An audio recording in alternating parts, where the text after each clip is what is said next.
till last time we like tried to complete all the basic stuffs related to Golang, its syntaxes, concurrency, and some custom types.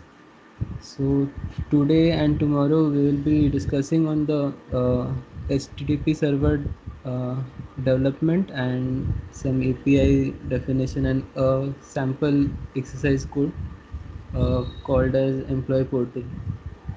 Okay, so the assignment to you got regarding the salary calculation. We will extend that assignment to create a complete portal for calculating the salary. So your next assignment will include some server related part. Okay, so let's start with our server, like simple server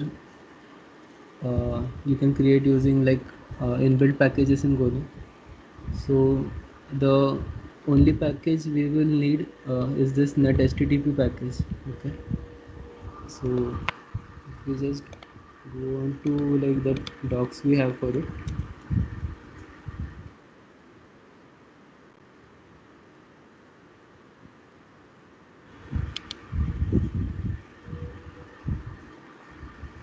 Okay, so HTTP package is completely for the HTTP client and server implementations. Okay, so we have the methods like http.get, post form for creating clients and sending requests to your server, and similarly we have this http handle and handle func for creating APIs on your server.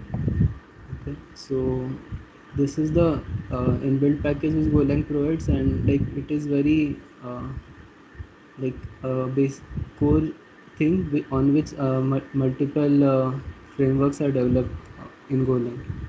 So we will take up one framework called as Gorilla Mux today. So before we start with Gorilla, I just want to take you through how we use the basic packages to start up a server, and then we will go on to our frameworks. Okay.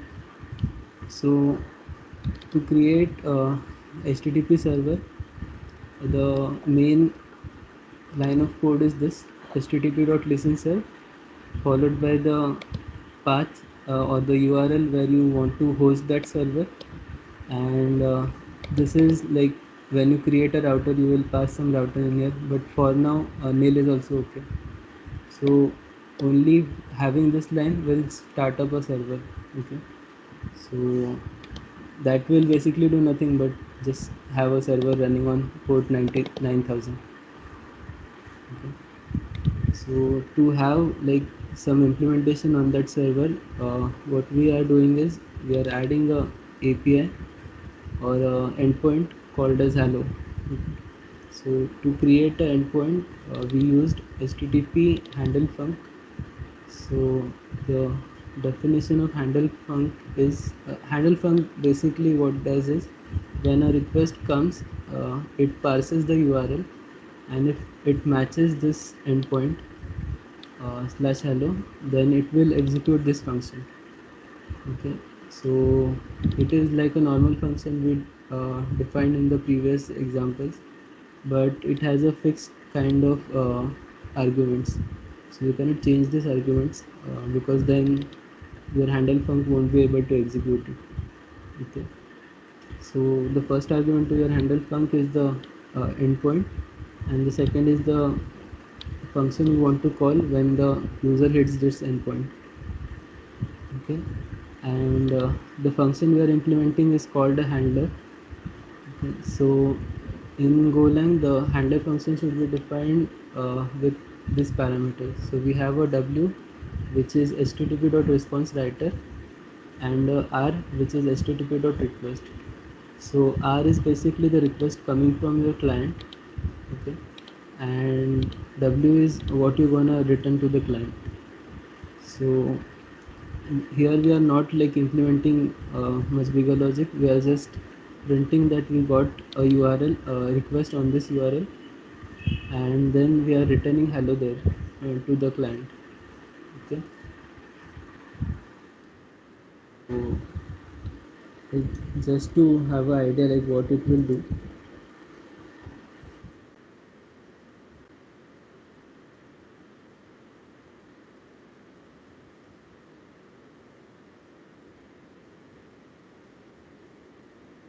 So similar to all other programs, this is a normal Go file. So we will just run it using Go run and the name of the file.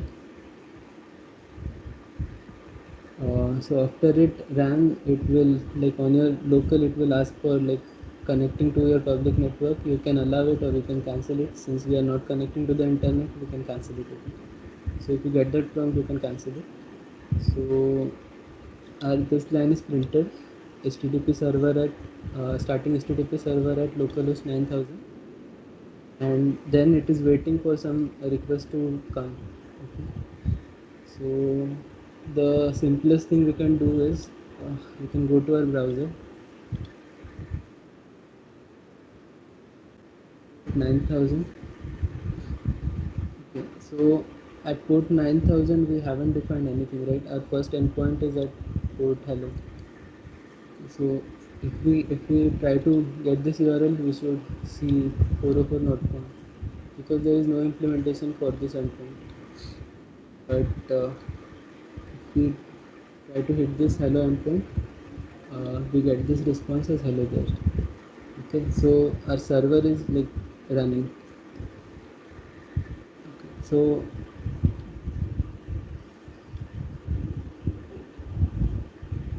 okay. Similar to this listen serve, okay, what we can do regarding this? Okay, first of all, like our server was started using just two lines of code. So this was having one handle func and listening serve uh, function call. So this is the basic you need to like spin up a HTTP server. So like any doubt regarding this, like what handle func does or listening serve does?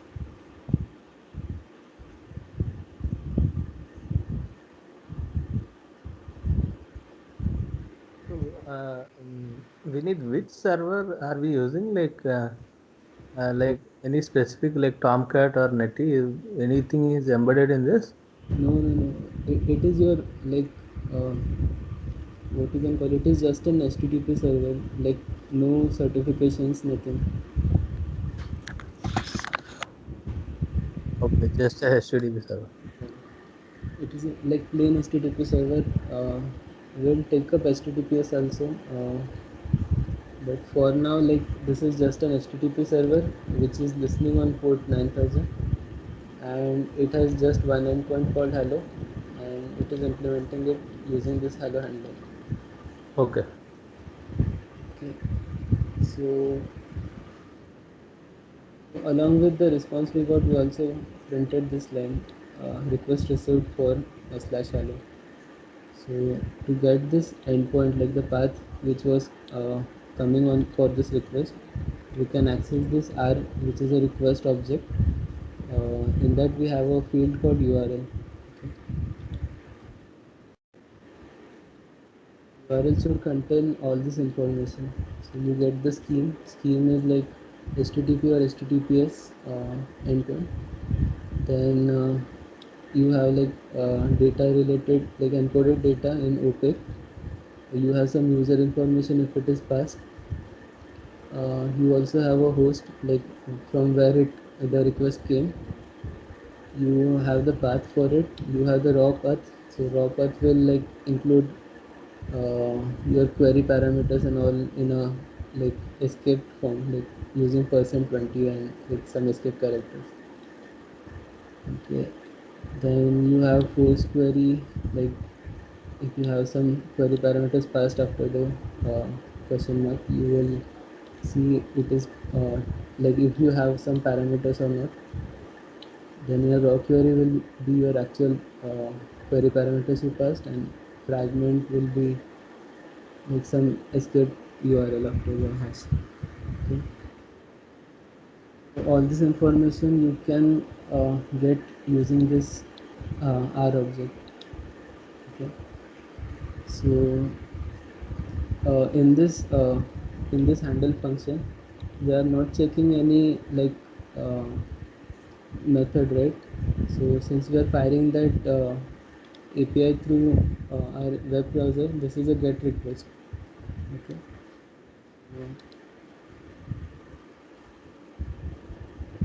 So if you are familiar with this software, so this is called Postman, which we use for like testing our APIs or API endpoint. So see, we have this keywords called get, post, put, patch, delete. So these are called HTTP verbs. Okay. So when you use what is a software architecture called REST, so your API endpoints should follow like some criteria, right? So if you have a user endpoint, so when you call a get user, it should return you some user details. Or if you have a post user, it should create a new user. So these verbs are used to define what action should the API take. Okay. So to get any resource from your server, you have this get method. To create a new record or to create a new resource on your server, you have post method. Then to update some details like you edit your name, you edit your email. So for that, put method is the uh, like standard method. Similar to put, we have patch. So patch can also be used to update something or like delete a part of it. Then delete is used to delete that complete record. Okay, so this is like a standard you follow when you create some APIs. Okay. So it is not mandatory, but you should like have this like use this so that your API endpoints are like easy to understand and your server implementation is also easy to implement. Okay, so after this verbs, so after this get or post, we have a URL. So URL should start with HTTP or HTTPS schema. Then you have the host uh, where your server is hosted. So our server is hosted at 9000, right? Localhost on 9000 port number, and then follow it by the uh, your URL path or the endpoint. So this slash is your root URL. So anything after this will form a tree structure, right? So if you have a URL called localhost 9000 slash user, so this is that your user endpoint, you are like trying to get some user which is after your root level. So you see that in code, this is your root. Okay.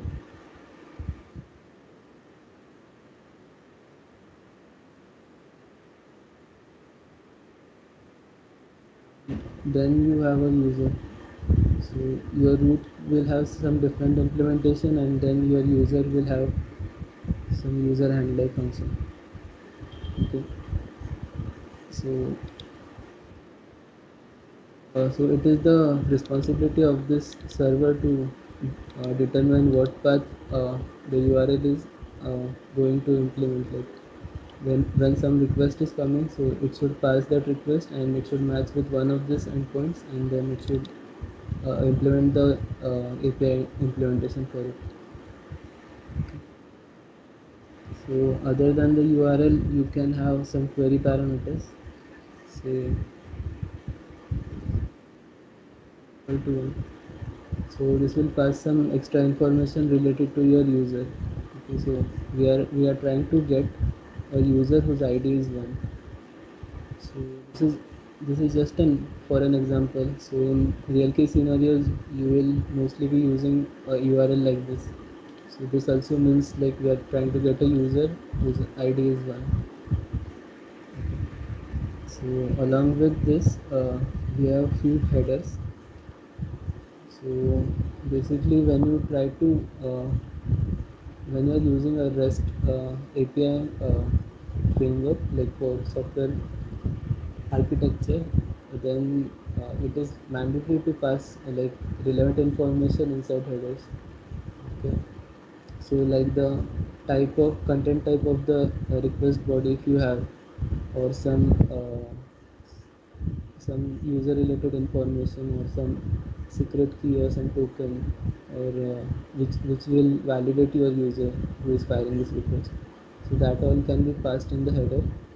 So, and your authorization related things will be passed in your authorization header. Okay. So then you have a body of the request. So your body can be just a raw text, or you can have JSON or HTML or XML body.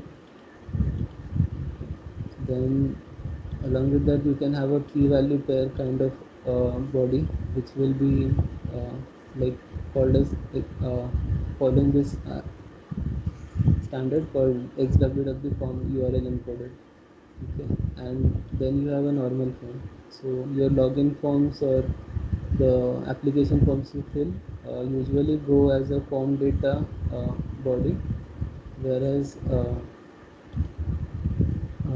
like other related information, like when you create a user, or when you try to update a user, people basically use JSON most of the times. Then like these are the four main parts if you are following the REST architecture for your HTTP server. So you have a HTTP verb, you have a URL with the host, like scheme, host, and endpoint. You can have optional parameters, and you have some header, and if required you have a body.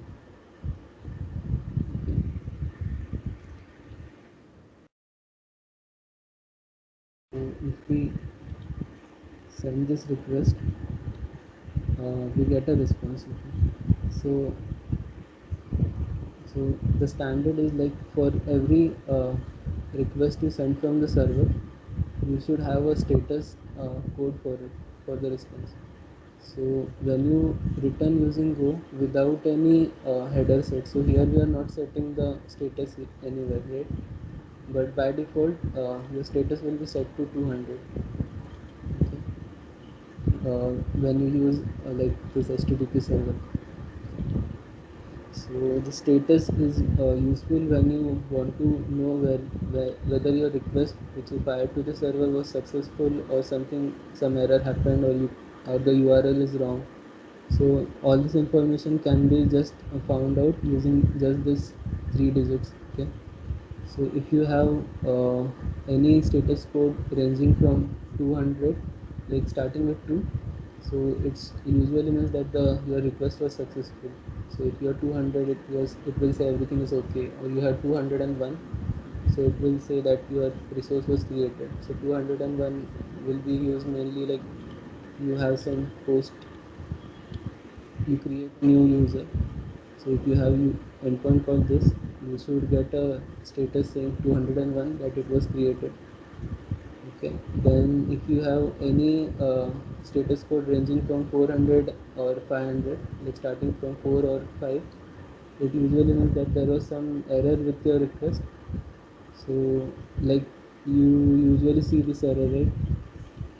If the page is not available, you get a 404 page error, right? So if I do the same thing here, I should get a 404 error here. So this means that the implementation for this endpoint was not found, or this URL is like not existing. Similar to this, if you have like 5,500 or 501 error, so that usually means that something went wrong on your server side. So your request was successful, your URL was found, but your server could not process it properly and something went wrong. So you usually get a 500 error when something is wrong on the server side. Okay. So every time you try to implement a API, make sure that you always have the status code set, so that the requesting client knows what happened with your request. Okay. Then you have the body, which is the actual response you got, and you should, like, this few details like content type and all are usually set up uh, based on the response you are sending, but you can manually set this content type as well. So now, since the request, like, the response was completely plain text, so our content type is text less plain, and char set is UTF-8, that is we are following like alphabets, right? So UTF and UTF-8 encoding is used. Then you have this content length set by default. So uh, this HTTP server will calculate the characters you have in bytes, and it will set that content type, content length header with that number of bytes. Okay. So these two things and maybe a date are like set by default from the server, or maybe this postman will also be handling this content length and content type. Okay. So for response, make sure you have a body with some useful information in it. You have a header with content type, content length set, and if possible, like, you can also send this error, status inside header. Okay, so if you cannot get this status from the request, you can get it from the header, and always have a status code in your request. So this was like related to how your request and response should look like when you use a REST API.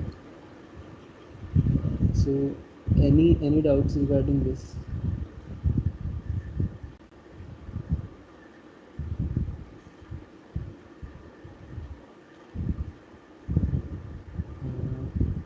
Yeah, no.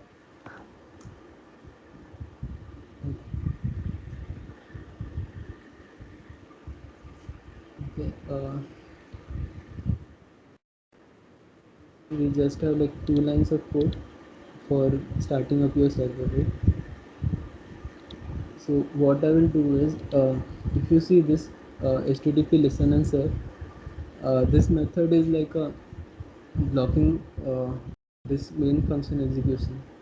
So whatever lines you write after this line won't be executed. So, like, try to make sure that this is the last line of your main function, or wherever you are starting this server, because any line after this dissonance won't be executed, and like, execution is stopping here, and everything is happening inside this listen inside. Okay. So why do we have this fmd.println wrapping this listen inside? Okay. So just to demonstrate, so we have our one server running at 9000, right? So I'll just open a new parcel.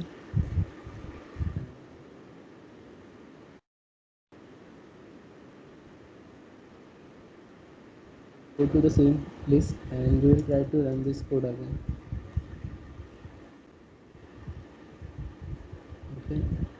So this line of like this error, listen TCP 9000, is printed because we have this println statement. Okay. So if we remove this println statement, still the server will start, right? But we won't be able to know, like, whether it was successfully started or not. So if I try to run this again, I'll just see that starting HTTP server at localhost 9000, and then our code got ended, like the execution stopped here, and I'm back to the shell. So there is no prompt saying that something went wrong, or there is some issue with the port number. So to have this, uh, we usually wrap it uh, inside some print statement so that we get some detail about like whether the server started or not, or is there any error regarding this listening serve method. So this only returns an error, right? So until it returns an error, it will wait this execution on this line. Okay. So now we have this error, and we know that some other server is running on that same port, and therefore we are not able to run it. Okay. Okay. So here to like let's look at the implementation for this hello handler. So what we are doing here is we are using printf fprintf function of fmt package.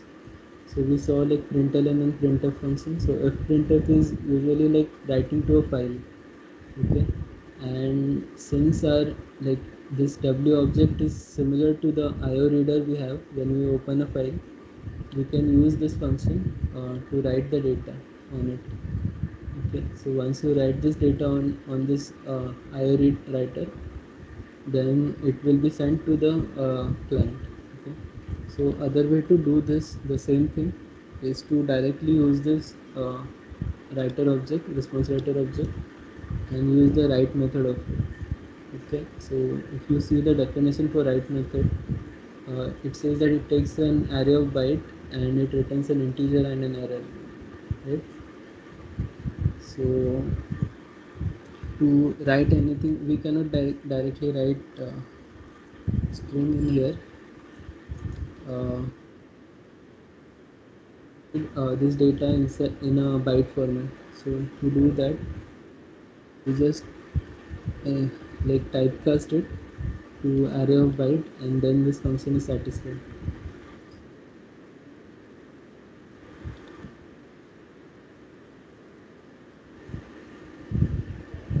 If you run the server again, and if we again call this info, we should get the same output like using fmt package.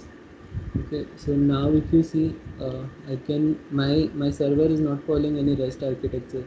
So if I do get hello, I'm getting the same response. If I do post hello, I'm getting the same response. So to check that, what we can do is, uh, so this is like base HTTP package, right? So we don't have any methods defined on that to like restrict the request based on request method. Okay, so what we can do is from the request object, we can get the method field. Okay, so if r dot method is equal to get, then only we are going to say uh, hello there, else we are going to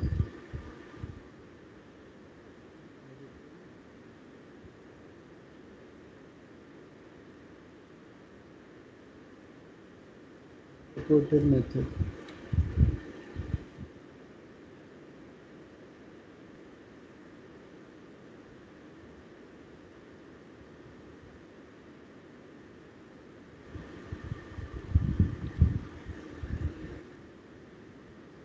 Now if I try to run this, I should get an output saying unsupported method.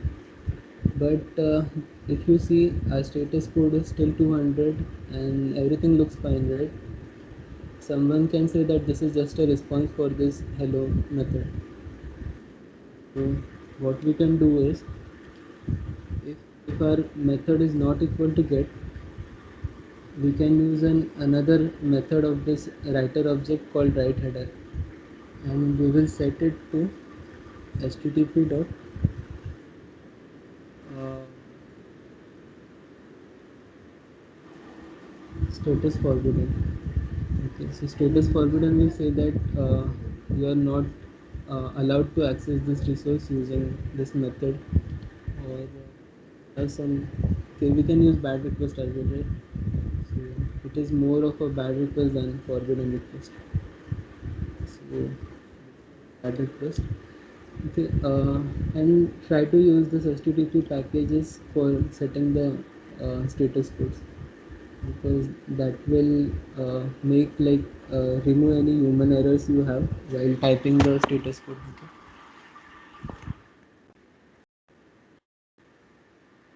So we'll just start the server again, and we will try to uh, say like post this URL. So now it is saying that it is 400 bad request. Okay.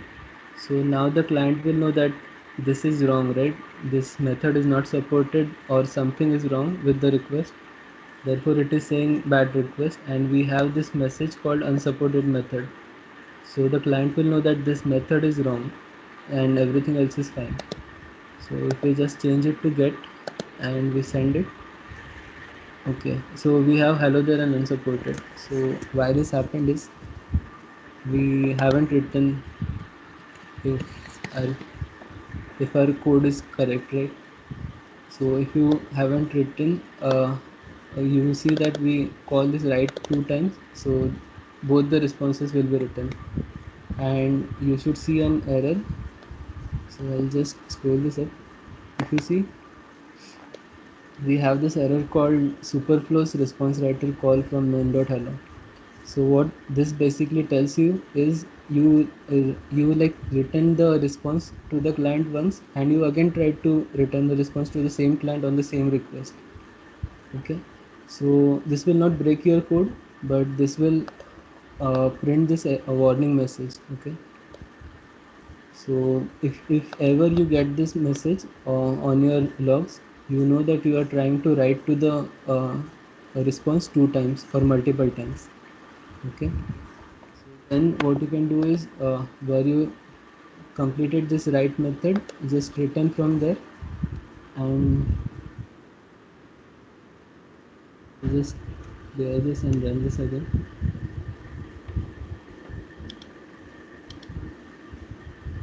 Okay, and now if you run this, we know that our status is okay, we got a response and everything is fine. Okay. So this is like a manual approach to REST API, right? So if you have like a user endpoint,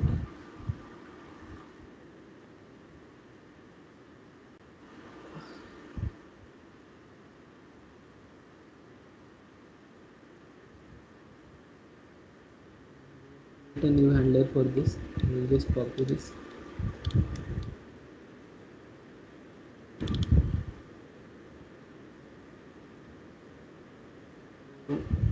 You have a user endpoint, and you want to have a REST approach for this. So if you have a get request, you will return some data to the receiver, to the client, or if you have a post request, you will create a new user.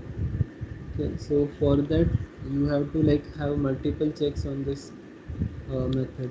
So if your method is get, you will like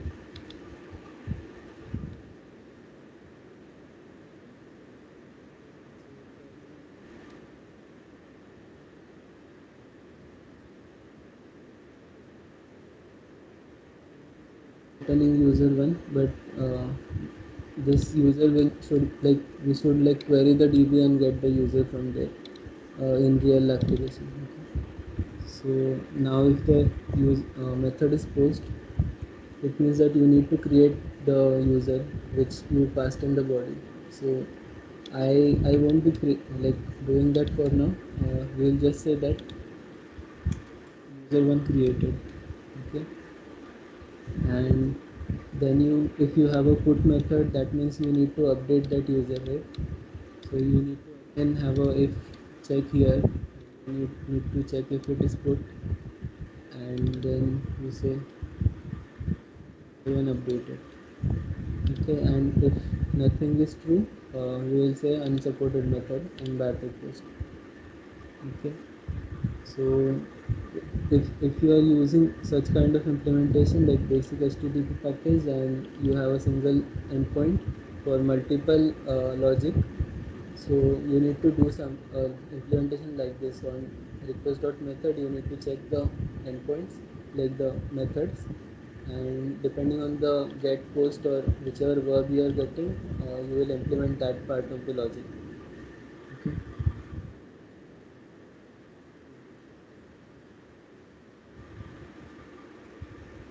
We start this. So we will have the same URL like user, and we will say get method. Okay. So get method returns user one. Then if you have post method, it should say user one created, and if you have put method, it should say user one updated. Okay. So this will make your code like going like thousands of lines checking these conditions and then implementing like calling this separate functions, right? So this will make this single endpoint bulky. So we will check this gorilla implementation for this. So how to like create have different handler functions for each of this method, and which will help you like segregate your code and help you reduce these checks. Okay. So for now, is this part clear? Like,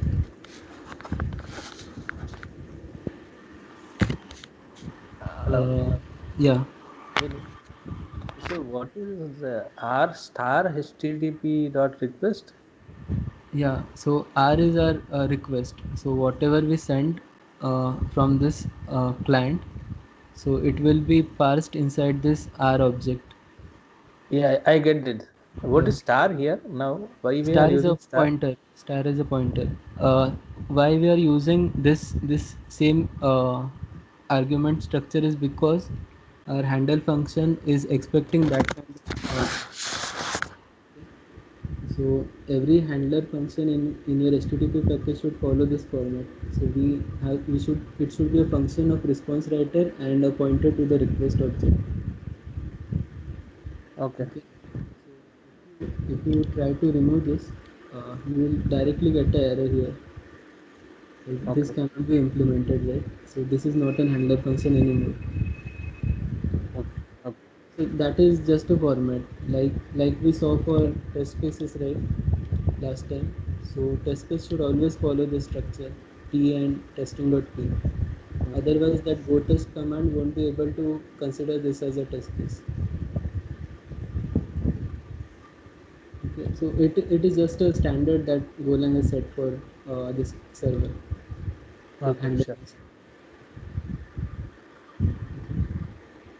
And this is also like valid to implement because when you pass a pointer, you pass a fixed bytes rate, the Mm-hmm. memory address you store, right? But if you want to pass this request, your request can take like thousands of bytes depending on the file. If you have some file inside the request, it will become very large, right? Yeah. So passing that to a handler function will take like overhead instead of just passing a pointer to it. Okay. And your writer is a normal object because you are creating this writer inside this, so you're writing to it or you're setting the headers here, so this is Okay. fine. Yeah. Yeah.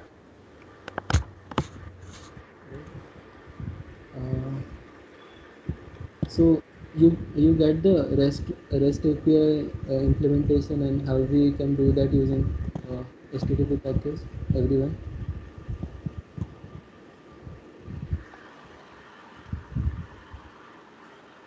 Akash, Lavanya, like, is it clear?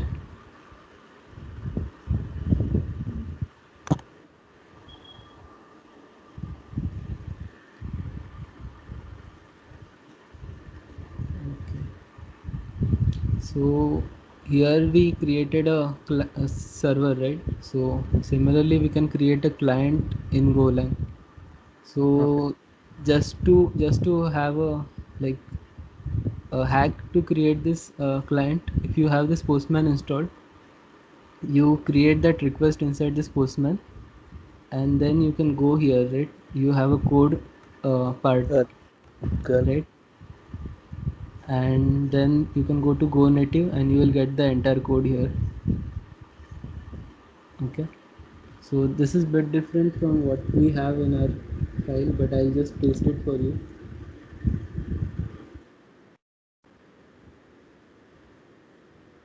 So if you like quickly want to create a Go client, you can quickly do this.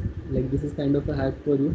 So you create a request in here, and you will get the code using this code part of this application. Okay, so we have a URL which we want to trigger. We have a method. Then to create a client, you can either create a client object or you can directly fire a request. We'll see here. Okay. Then you create a new request object. For that you pass the method which is get put post whatever. Then you have the URL you want to request, and then this is the optional body. So if you have a post request, you will be sending some data inside it. So this is of the format of IO reader. Okay.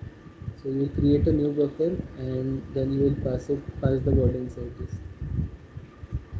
Then if anything went wrong with this creating request type, you get an error, or you can send that request using client.do. Okay, so client is this object we created, then we are calling the do method, and then we are passing the request. Okay, so the request is this object we created. uh, if you see, the request is still of type star http.request, right? Which we have in our server. So this is the same object we are creating in client. Okay. Here HTTP request, and then you get a response and an error when this request is implemented, like called. The response body is inside this response dot body field, and it is of type IO reader, like IO read closure. So to read the body, what we can do is you can use the IOUtil package. It is inside IO/util. It is still a Golang default package, inbuilt package, uh, and you can use the read all method and pass in the body, and you will get the body in form of bytes. Okay. So to print it, you can like convert it into string and pass in that body. So string and byte are like interchangeable. So here, like if you see, we are directly converting this byte array of byte into string, and in our server we are converting the string into array of bytes. Okay. So each of your character is a byte, and when you have an array like slice of byte, it means you have a string in Golang, right? So this is like one small tip or something. So if you run this code,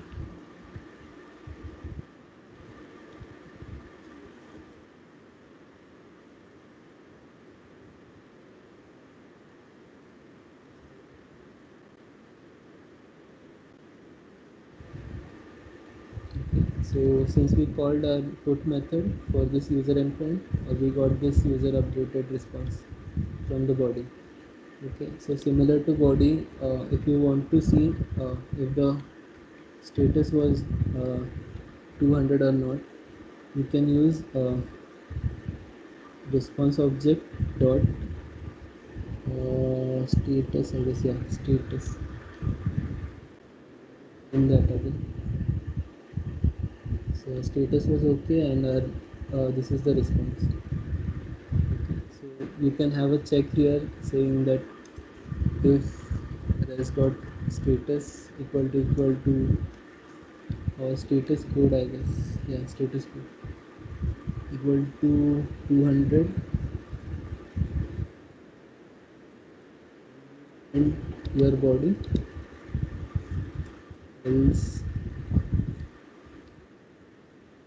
in the status. So status will return a string kind of with a status code and the meaning of that status code, and your status code is just an integer. So 200, 400 you will get in here.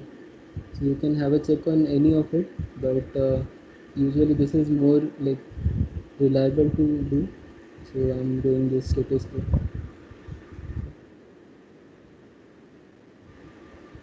So should see that it was correct, and then we got an user one updated. So just to check if as check is working, I am just changing this endpoint name, and now it went wrong, so we are in the else block in 400 bad request. So this is like how you create a client. So a simple way to like remove this part, yeah, this part, you can combine all this part in a single line like so. So you have a http.get method, and you can pass in the like we have get put post, so all of the methods are available there.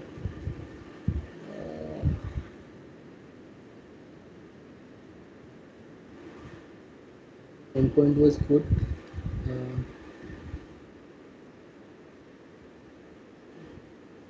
post, well, let's try it post user endpoint. So we can do this. A post method will take a URL, a content type, and a body. Okay, so we have the URL, the content type. Since we are not passing anything, we can leave it blank, or just for sake of filling it, we can pass in text slash plain. So content type can be like application slash JSON, text slash CSV, or if it is an image, so image slash PNG or something. So there is some standard you can like check depending on the body you pass. You can check on internet what is the content type for it, and then you can pass it in here. And then for our body, since we are not passing anything, we can just pass in nil, and this should return a response, uh, which we can read in the same way which we did here.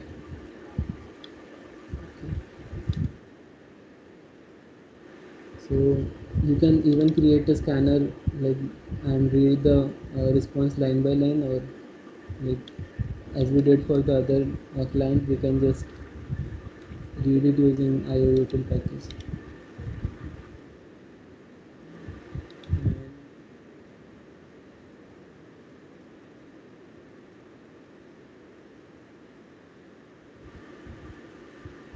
So since it was post method, we got user one created.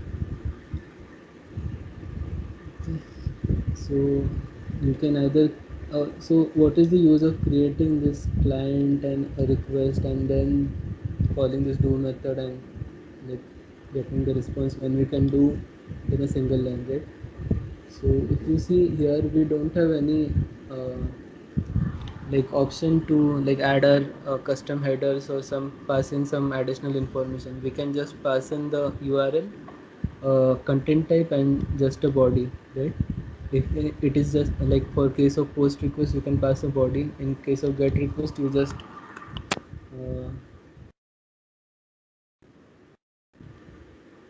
have a URL string. Okay, so other than this, you cannot pass anything.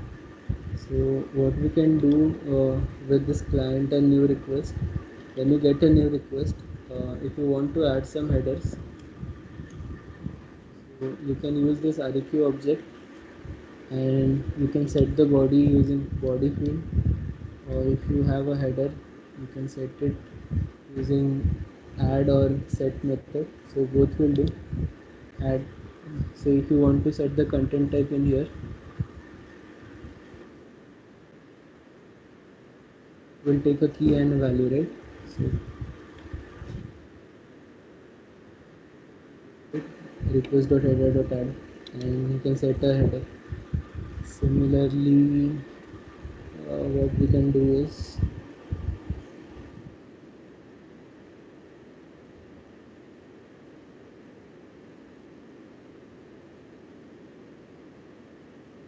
to have some cookies, like then you can use these methods.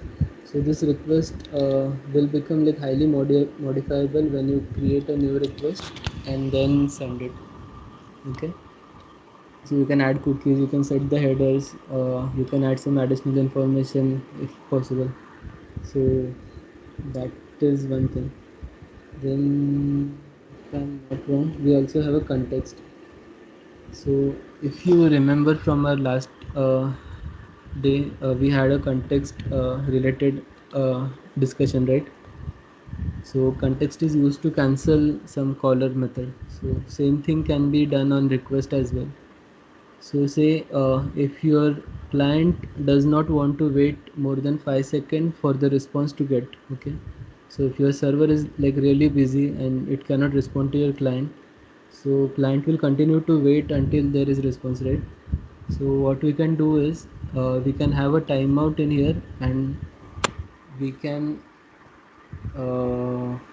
call this done method. Okay. So similar to the context we saw in the last uh, class in here, I guess CH3, right?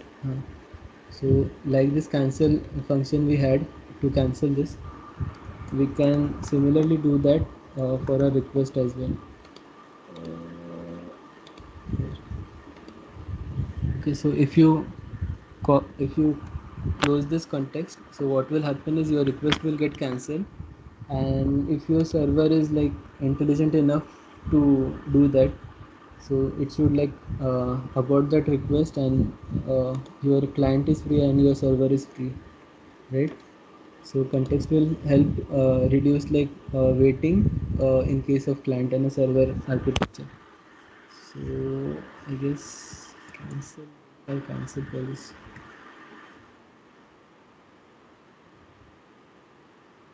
return.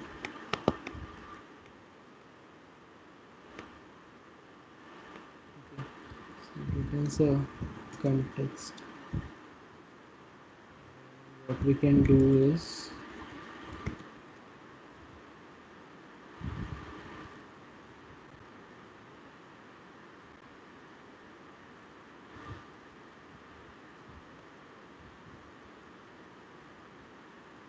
so now we have a remote control call as cancel, and we can have a check, say if like this is just a pseudocode.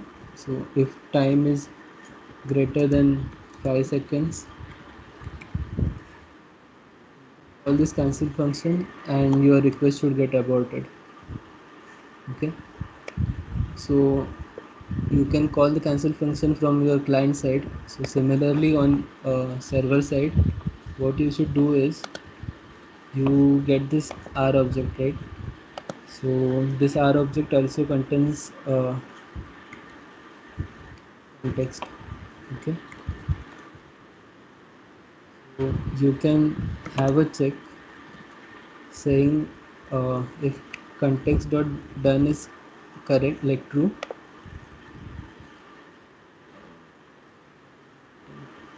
Channel, right? Side is select. If something is written on this context dot done, it should mean that the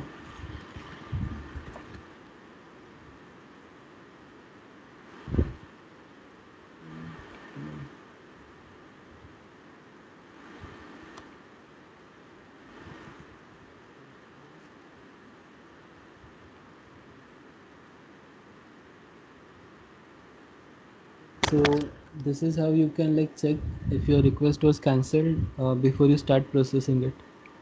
So if your client calls this cancel method, this like context will bubble up to your server, and it will tell the server that this request was cancelled, and then you can just abort it and you can save your time in processing all of this, because your client won't be waiting for your response, right? So you can just like save your time on this processing. So so is this clear, like the different methods to create a client, and where we should use a new request and where we should use a direct get or post method?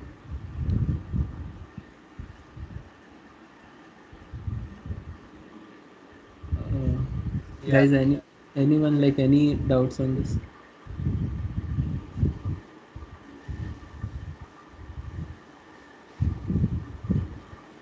Like this part is of real importance, like the context part, because This will like save a lot of processing time on your server side and even on your client side.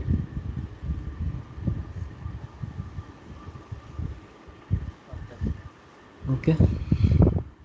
Yeah. We need this context. What and what all we can use with that?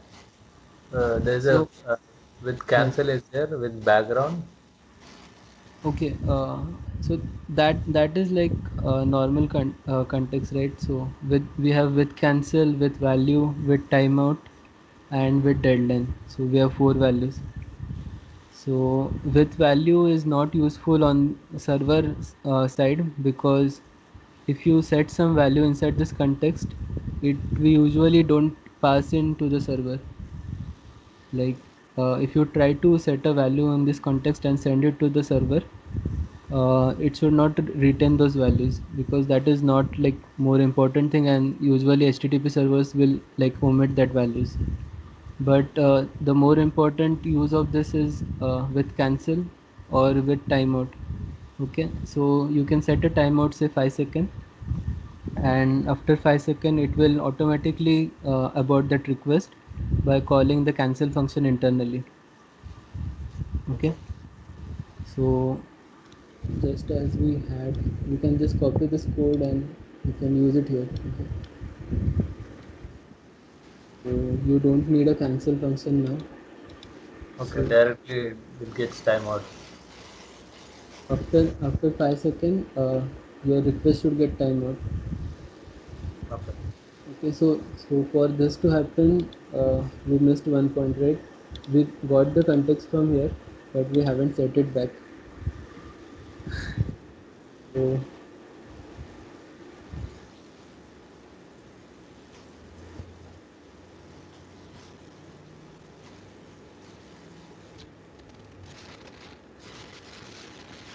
do we have something in here? Let's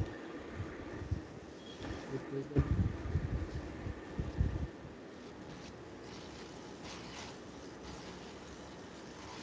There is some method to set this context in into your request. Let's see. But I'm not sure. Let's check it. Have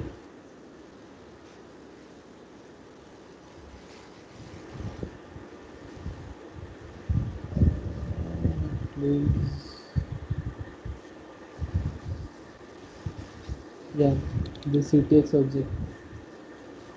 So there might be some method to set it as well. Yeah, with context, right? This one. So what you can do is you can set this with context and you can pass in a context in here. Okay. Uh, so for this, what we can do is we can take the background context as a parent context. We create a new context with timeout as 5 seconds, and we pass in inside a request using with context function. Okay, so this should like wait for 5 seconds and then it should abort the request. Okay. Okay. But the abortion part on client side will work, but you should have a similar implementation on server as well. So you should check the context of the request and wait, like check if the done method is called, and only then this will make any sense, right? Yeah. So if you have some server which is not implementing this part, so this is of no use. You can say. Okay. Uh, so so last time what we saw is direct using http.handle func to create a endpoint, right? So you can also create a router kind of approach using a serve mux function. So http.new serve mux returns a object called http.servmux. Okay, it is basically a similar kind of approach, but instead of like calling this http.handle func, we are calling mux.handle func. So uh, I have some grouping of the APIs. Okay. So your one mux may be implementing like few APIs, and your other mux might be implementing some other APIs, and maybe you can combine this mux like routers. Okay, so this code will work the same way as we had for the simple server and client. Okay, so this is just another way of saying this line http.handle func, passing the path and the handler function. So instead of doing this, we are creating a server mux, and we are calling that handle func on that mux. Okay, so main use of this is last time if we see, uh, we called the http.listenSer. So this will we are not passing any handler in here, right? So the http package will create the server implementation, and then it will implement like handle this routes and everything on 9000 port. So instead of that, if we create a mux, we can pass that mux in here, and that routing like handling this route will be done by this mux instead of our http core package. Okay, so if request comes on say slash, or if request comes on user, so that mapping will be done by mux instead of the core functionality. Okay, so that's the only difference we have. So here the http is doing that mapping part and implementing that function, and here our mux is doing the same thing. So what is the advantage by using the mux? Using your server mux, you can create a custom like implementation. So if you want to implement some logging functionalities, you can tweak the code inside your mux, and you can have a logger running for every request. Okay, or you can, I think it should have some user. Okay, this serve http, right? So you can change the implementation how these routes are mapped using this serve http. So by default it will use the serve http. If you don't have this implemented, it will use the serve http function of this http package, so default functionality. So that will handle your routing, but you can have a custom routing using this. So say if you want to handle this part, okay, where is that? So if you want to handle this method related part, you can handle that inside this serve http function.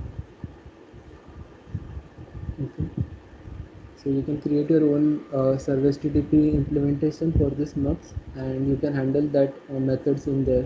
So if your method is equal to get, you can pass like call some function instead of checking that method inside the, so instead of checking that method inside this handler function, you can check it inside that serve mux function, and then you can call the say get user and post user and port user. You can have three functions, and you can call one of them depending on the method.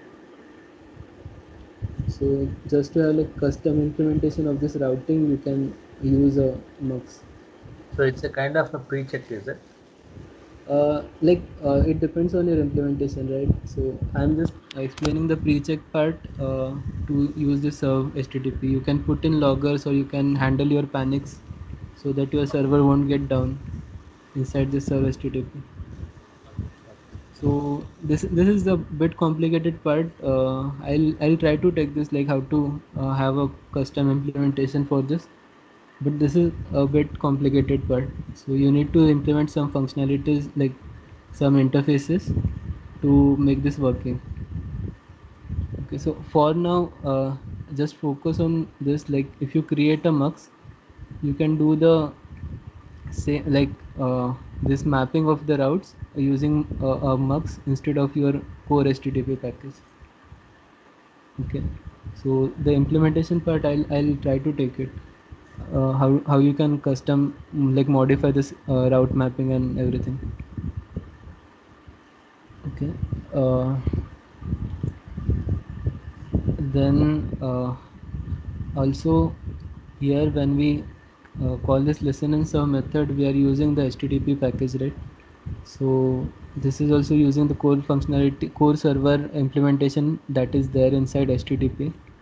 So if you want to create your own server with some additional information, right? So you can create an object of http.server type. It has this fields called address. So address is the same thing which we passed in here. So the host and the port number you can pass in this address field. Handler is the router which is handling your routes. Okay, so when you want to create a custom server, this mux becomes handy, right? So in this case this is of not much use, but here when you want to create a new server, your handler will be the mux. Okay, uh, the handler is something like which implements this routing mapping, which I told. So we are using our mux to do that thing. Okay, then we have a read timeout and a write timeout. So this is like something an alternative to the context which we saw in the other client approach. So if your server is taking more than 10 seconds to read a resource or to write something, it will time out that request. So this is that setting. Okay, so if you see there are like some servers will return a timeout error when like request is taking too long, right? So you might see some website returning request timed out. So that happens using these fields, and this is like setting the maximum header bytes you allow for any request. So you can like omit this, like this won't be much useful, but you can have this just to restrict the size of your request. Okay, and instead of calling the http listen and serve, here we are calling s, which is our server dot listen and serve. So this listen and serve is specifically implementing all this functionalities which we created for this server. So our server will start at localhost 9000. It will handle the request using this mux. It will have a read time out of 10 seconds, write time out of 10 seconds, and maximum header bytes of uh, 2 raised to 20. That will be, I guess, around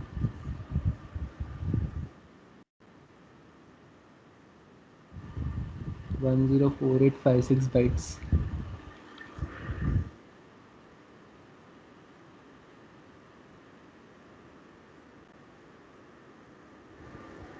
1 MB. So your maximum header size will be of 1 MB. Okay, and similar to our HTTP, we call this s.listen and serve, and we are passing it inside the log.fatten. So if some error is there, so we can get that error on our logs.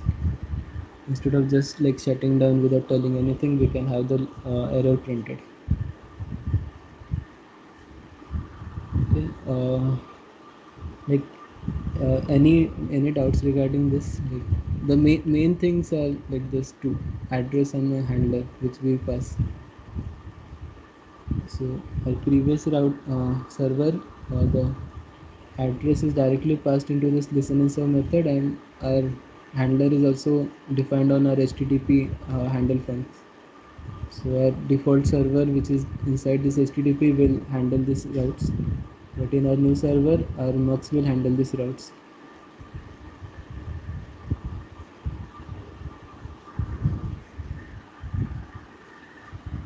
Okay. So is this clear? Mostly you will be using this kind of approach in your code instead of having this http.listen serve all the time. Okay.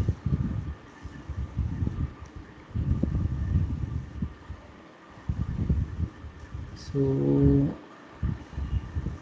now we will like quickly have a glance on this Gorilla Mux. So Gorilla is a framework defined upon HTTP package. So it was previously a external package, but it is also included in Golang in the latest versions.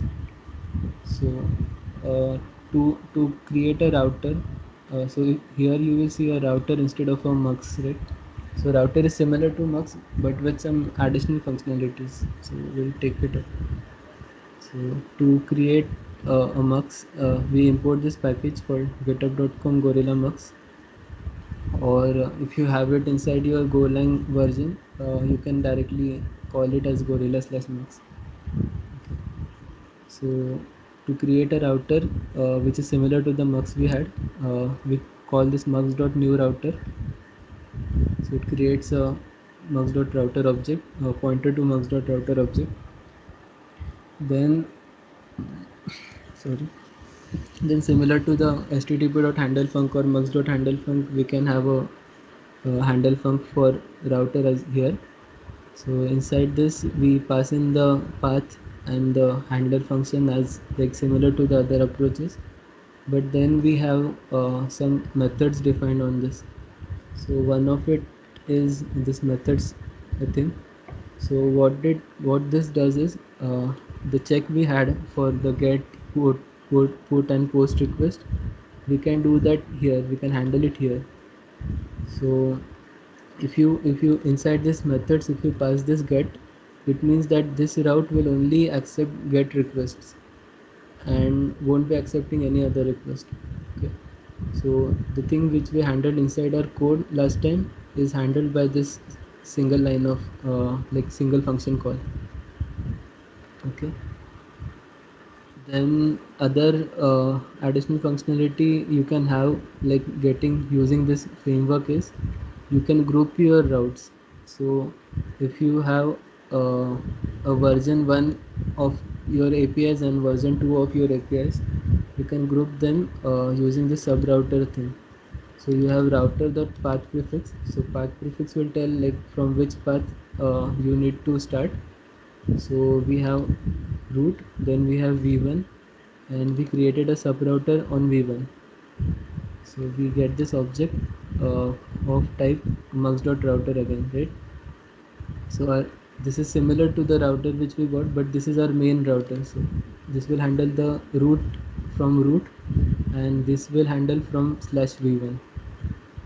Okay, and similar to the router, we can call the handle func here, and our API endpoint as, I'll change it to user. So user and a name, and we'll call this welcome with name handler function, and it will always take method as get. Okay, so no other methods are allowed on both of this. Okay, so similar to this same line, and we can say okay. So this slash user is the fixed static value, right? So your URL will contain this user as a inside your URL. So like this we had, it will be there in your URL. But this is a variable inside your URL. So you can pass any string inside this, and it will be passed inside this name variable. So we'll see how to access this variable, but for now, like, this is just a variable inside your URL. Okay. Then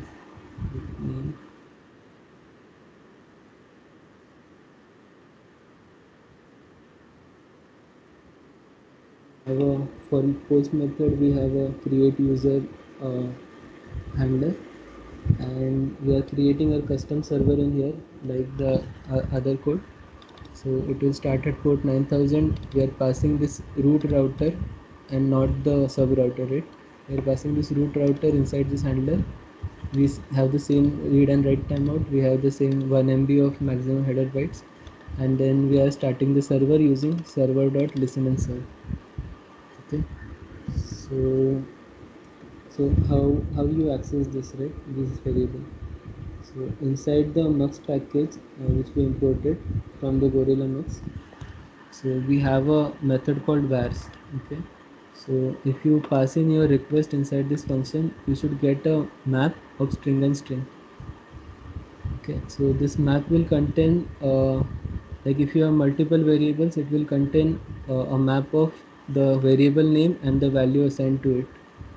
Okay, so like we have for our names, we can access them using this vars which we got from the vars function call, and we can pass in the name of the key, which is this name, and we should get the value from it.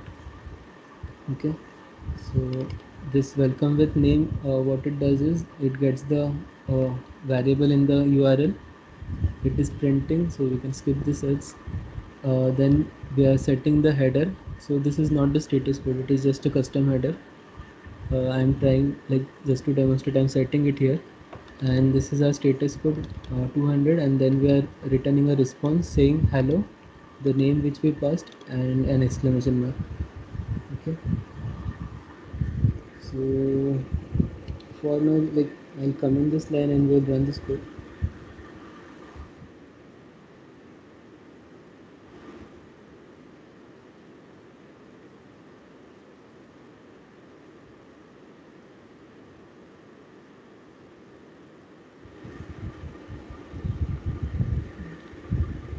Okay, so we have running here.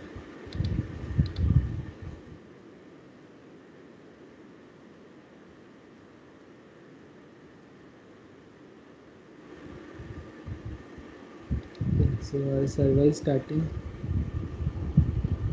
So let's do this, right? So our API will then become localhost 9000 followed by v1, since we are grouping it inside v1, and followed by user and the name of the user. Okay, so this is user, and say our username. Okay, and the request, it is the method which we defined is a get, right here. So we are setting it to get, uh, and this is the output we got, right? The status is 200, everything is okay. The status we set in the header is here. Okay, and this is our body. So the name which we passed in here is coming in here. Okay, so you can anything, and it should give a response based on the name which you passed. Okay, so so if we tried this post method on the same user endpoint, we get a 405 method not allowed. So this thing is handled inside this methods call which we did.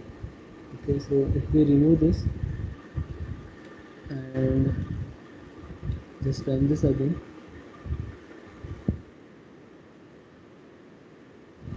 it should work, right? Now there is no check on the method, and it is accepting any method which you passed.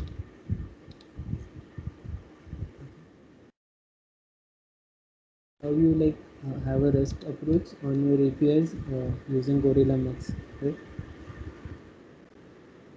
Instead of like just having a name, you can have a regular expression inside this. uh, so that is also handled using similar approach. Okay. What else?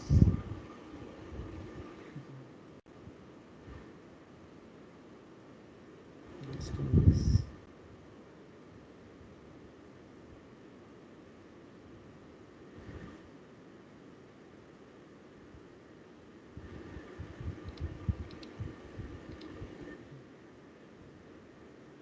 The other useful thing which we have in our router, like using this Gorilla Max, is we can set up middlewares on this. Okay, so middleware is something which is executed before your actual function is executed, like your actual handler is executed. Okay, so before you start processing this request, your middleware is executed. So what we did is, so for a middleware, it should have this kind of function definition. So it should take a http.handler as an input, and it should return a http.handler as an output. So handler is an interface, right? So handler is an interface which implements this serve.http function. Okay, so our handle func is something which implements this serve.http function, and therefore it can be used as a handler, right? Our router can be used as a handler only because it implements that serve.http internally. So to create a middleware, we should return a handler. So a handler looks like similar to our handle func. So we have a writer and a response writer and a request. And what we do is we just print the URL on which the request is coming, and this is the serve HTTP. Okay, so next will be the actual handler which we want to execute, and serve HTTP will send in the uh, uh, writer and a response to this next handler. Okay, so next is something which is executed after your middleware is executed. Okay, so what this does is, if you see our logs, you can see this line, the timestamp and the path of the URL request. This is printed using this middleware. Okay, so this is just a one implementation for using a middleware.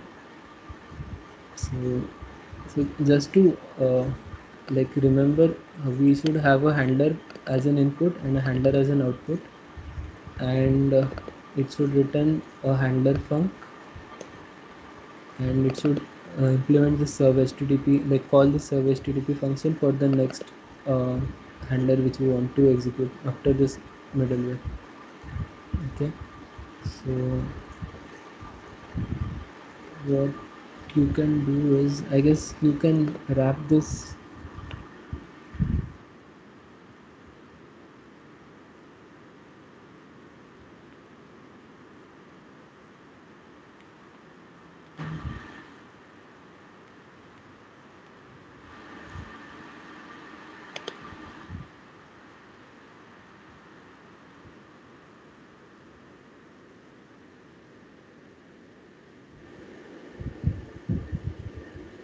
um,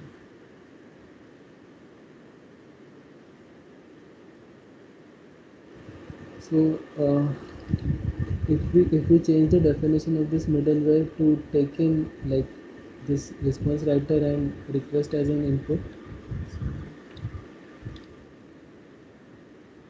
then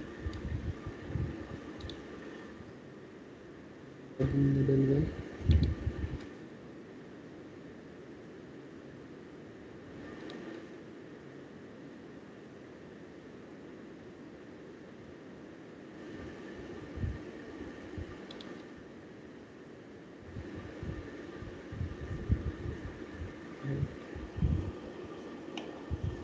And what we can do,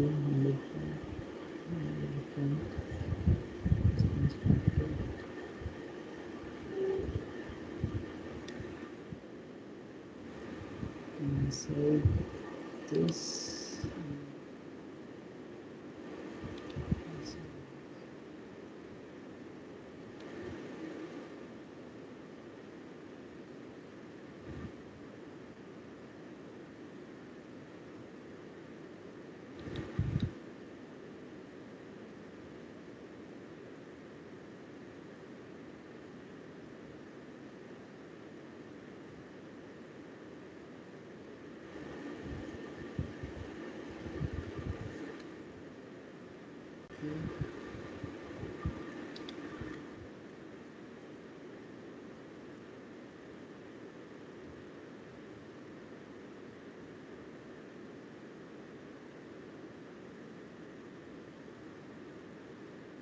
I think this should work. Let's try to run this.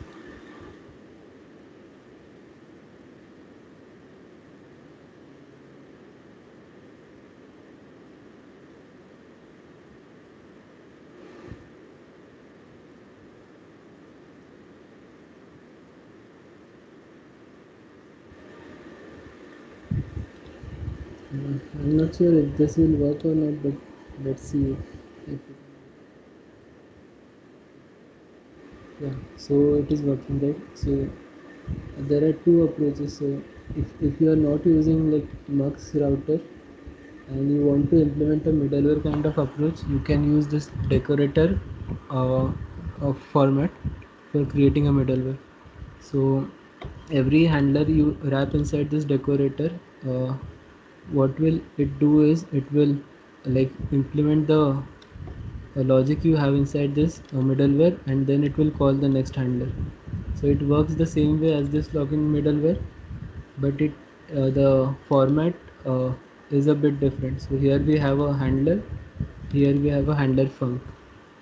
Okay, so this is the only difference. So if you want like only to log a specific endpoint, and rest endpoint should not be logged, instead of using this router.use and calling this middleware on every request, you can wrap a request on this login middleware, and only this request will be logged.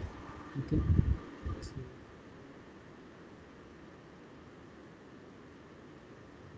I call this user endpoint, you'll see that this print from new logger is not printed in here. So since we wrapped only the root endpoint, so only this endpoint is having this new logging middleware, and the others are left without the logging part. Okay, so like these are the two ways of using a middleware. So okay, so before we move with the actual implementation, like you will see in like actual servers, are you like clear with the middleware part, like what, like just the basics thing what it does, at least that, Yeah. Yeah. right? Like any questions like regarding this r use or which we wrapped?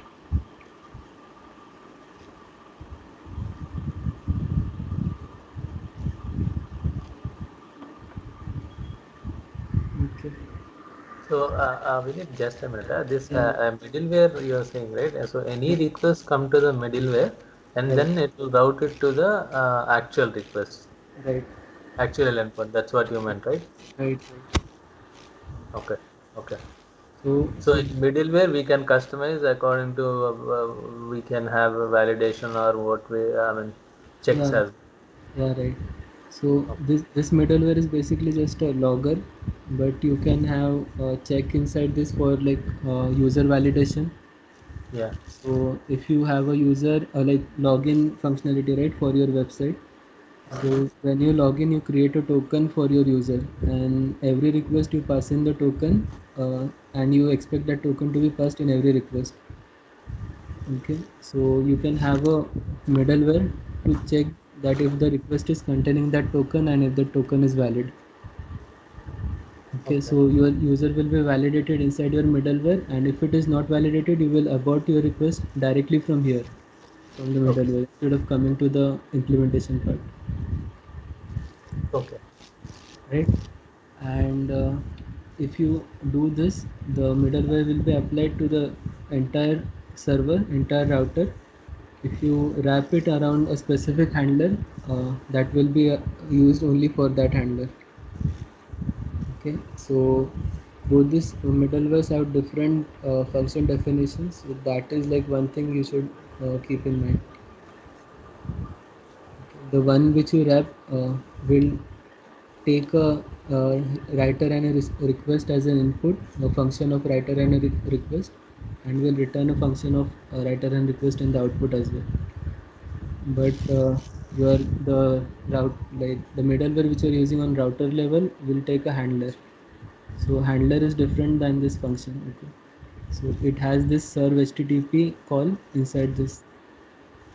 So that's the only main thing. So it should have a serve http function call, only then it will be qualified as a handler.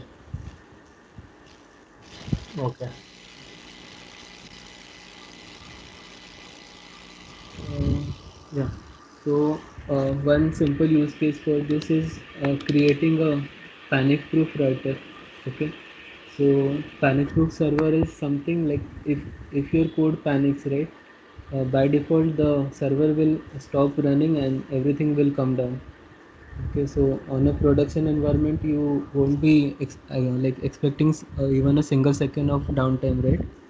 Yes. So, so what you will do is like, uh, what we can do is we'll create a new router in here, and if you remember, I guess we did something to recover from the panic, right? In last, I guess third or second session.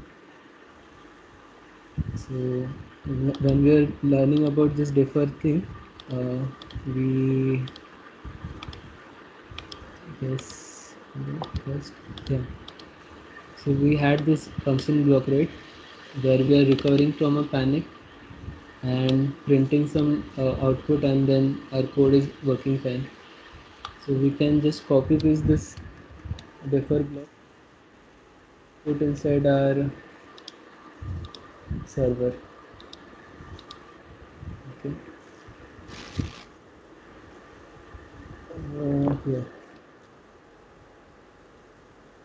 So what it will do is, if there is any error, it will recover instead of just panicking. So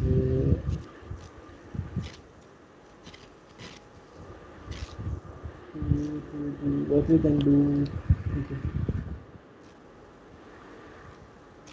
array in here,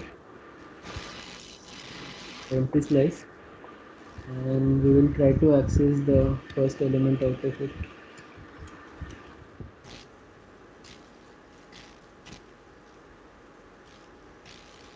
And then this should work out, guys. I haven't tested it.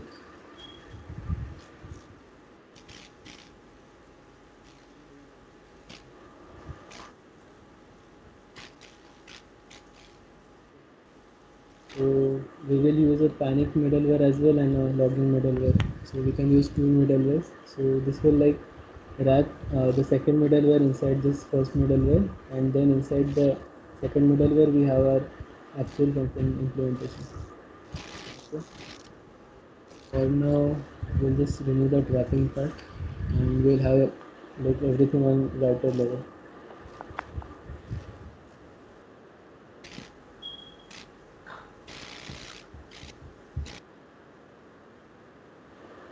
Okay, so first, like, let's try to comment this and see what happens.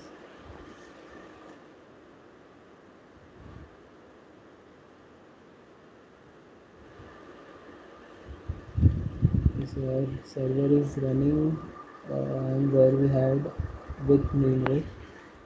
So if you call this API, it should panic. Okay, so our server went down, we didn't get any response, and we have a long panic error printed, right?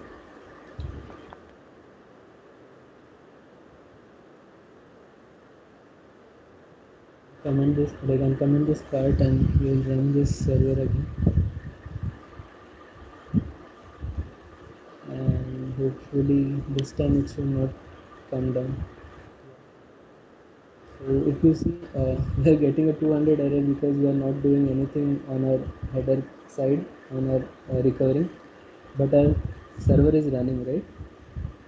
Our server didn't went down this time. So we got this error printed, panic occurred due to this index out of range error, and our server is still running.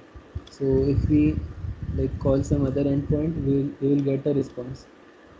But in the other case, our server just went down and everything like was shut. So now we are just printing it here. What we can do is we can set a header to status internal server error. Okay.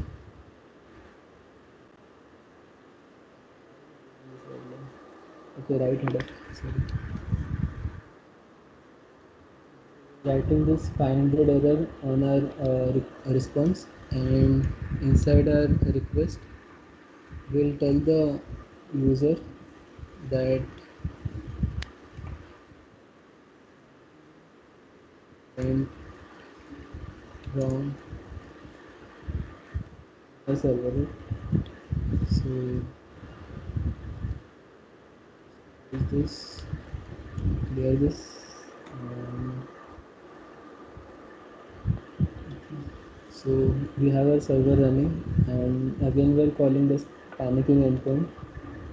So this time our client also knows that there was some error and something went wrong. Right? So this everything is happening inside this panic middleware. Okay. So if you don't use this, our server is always going to come down when there is some panic. But if you use this, our server will always be there, even if there is a panic. Right? And, usually you will log this instead of printing. Log will just print a timestamp uh, and some extra details if you have. Like if you set the flags, you also get the file name and something. But just that, like you will get a log. Okay. So like, is this clear or any doubt regarding this?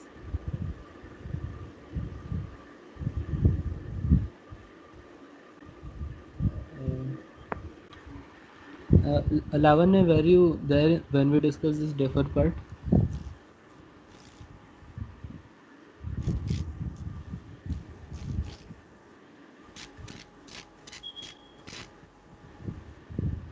Guys, say something. I'm just hanging.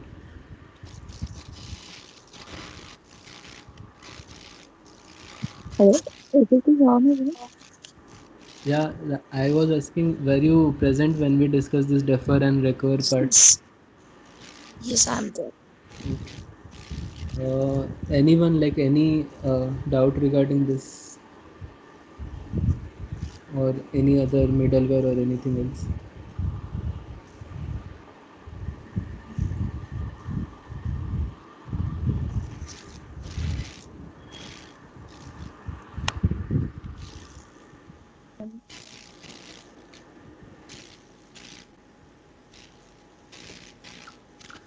We need one basic question. Huh? Yeah, go ahead. Go to the server part, the basic server dot go. Okay. Yeah, just a minute. In this, right, you're saying HTTP handle function slash user, right? Right. And user handle. So this function, I mean, this will call the function directly, Yeah, correct? this. Yeah. So after that, you're telling the port number is 9000. Right. How this will handle? I mean, whether it is not validating before calling the function? Okay. So what happens is, when you do this, there is an internal server implementation inside this HTTP package, right? So when you call this handle functions, that internal server router will like set this path to handle this hello endpoint, hello handler, and Okay, user endpoint to do call this user handler. Okay. correct. And then when you call this server, only then your server is starting. So until this line, your server is not there. Okay. So when you create like call this function, then your server is created. So we have this block, right, http.server. Okay, So yeah, that is done internally when you call this listen and serve. okay, Okay, okay, and then your server is started, and then it is going to accept request and then handle it based on the mapping you provided before. okay, okay, So this is just like creating a mapping, but it is of no use until you start a server, right? okay, sure. Any other doubt, or like, I don't have much on this today, so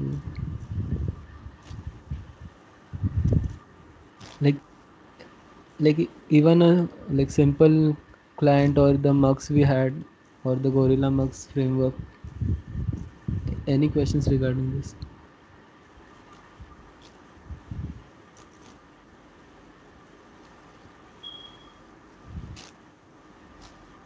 Okay. So the router will just create a new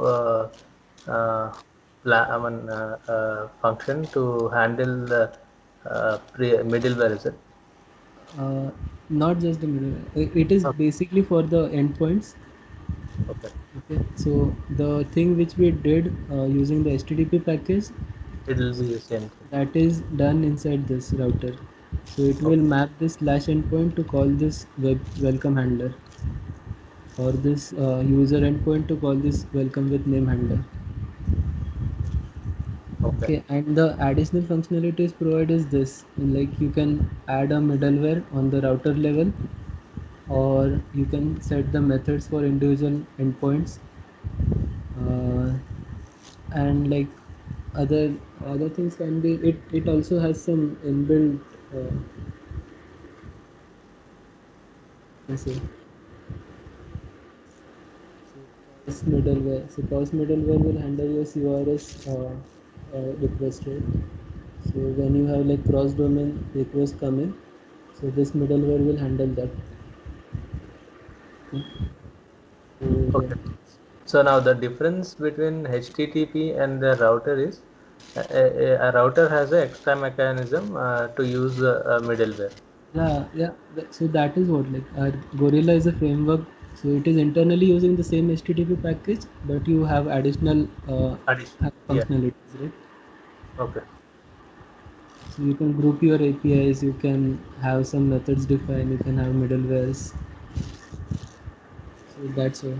Like you also have a framework called Gin. So I'll just open the code I'm working on. Okay. We won't be like diving it deeper into this, but just to have a understanding. Okay. So if you see, we have a router initialization part in here. So here we are using a Gin framework. So Gin is like abstracting everything. Okay. So here also we are having this get method, but instead of like where is it? Okay. Some people. Okay. So instead of like separately calling this methods and get, the Gin framework directly have this get method on the router itself. Okay, so this like fix this router to handle only get request on this Swagger endpoint, and this is the handler part of it. Okay, so here also we can wrap some things, or we can like have something on the router level. Okay, then if you want to create a group, so like we did for this v1 endpoint, right? We created a sub router.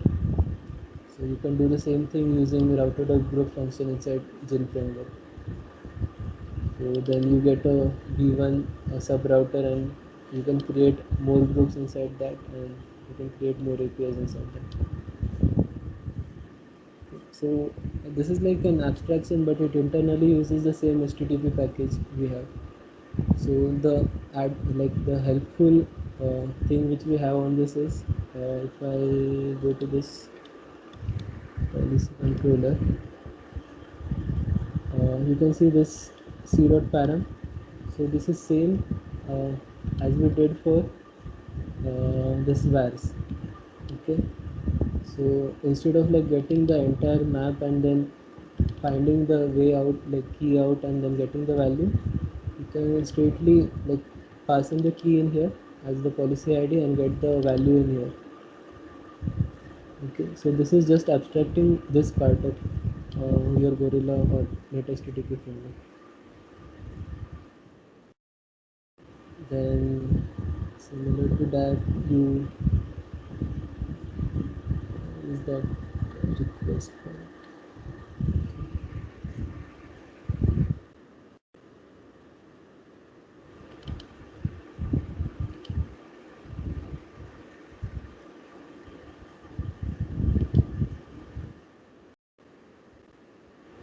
So to read from a form kind of data, you have a form file function. So if you want to do that same thing on your HTTP package, you will need some 6 to 7 lines of code to read the form and then get the value out of it and then parse it.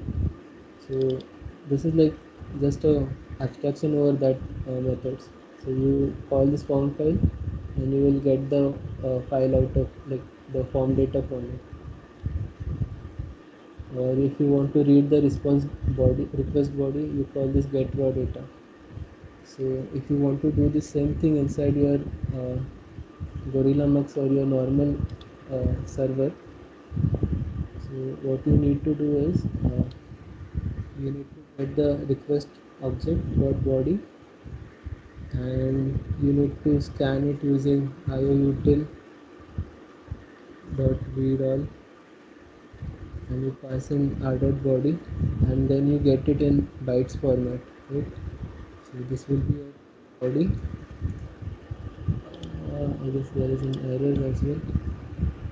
Yeah. So your body will be in byte format, then you have to convert it into the structure or some string format you want. That thing is handled in get raw data. So get raw data basically wraps your ioutil.read all r.body and then gives you the same byte form, byte and an error which we got in here. Okay. So if you open a body, you might forget to close it, right? Dot body dot close. So this is an important step. If you keep it open, there might be some panics. So that is handled inside this raw data. So that's just a like abstraction kind of thing, depending on the framework you use. So Gorilla is just abstracting your HTTP package to implement all these functionalities. So creating a middleware in normal HTTP will take some time, right? It takes some lines of codes to implement this server HTTP and everything. So it's just a bit difficult, so we use frameworks to make it simple. Okay. Okay. So like that's it today.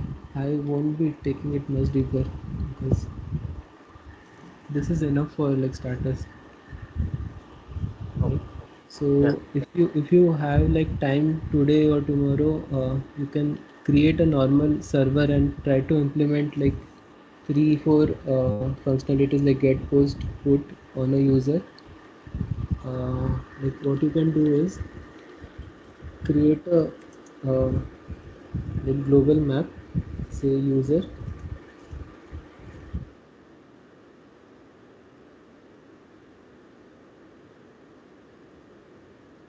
one string, and when you call a post method, just store the some id, say user one here, and the name of the user. And when you call a put method, you update the name. When you call the get method, you get the username passed in the query, and you return it to the uh, like user, like client. Okay, so this will be like simple implementation to create a user portal. So have a global variable called user, have it as a map, just store the ID and a username in here, and implement the 3 functionalities: get, put, and post. Like if you have time to like just go through any of this way and create a server and implement these 3 functionalities. Okay. Yeah. Sure. Yeah. So that's it for today. I'll paste a link for you. So this pkg.dev is the Golang documentation. This is some tutorial kind of stuff. So this might be more like easy to understand. So I'll just paste this here. Go through it if you have time. Like, this might help you in like your server implementation. So that's it for today. If you have any doubt regarding any previous topics or the assignment, you can tell me now, or you can ping it later on the group. Okay. Uh, yeah, Akash, Purushottam, Lavanya. Sure. Yeah, sure. Okay. Okay. So we are. Let's end this session for now. We'll come tomorrow, maybe at same time. Like, let me know if everyone is like comfortable with 7:30 tomorrow. Uh, we'll take up databases like simple Postgres or some SQL-based database connection using Golang in tomorrow's Okay. session. Sure. Okay. ठीक है, चलो bye, good night. Bye. For Bye. Akars and like Central Time, good day.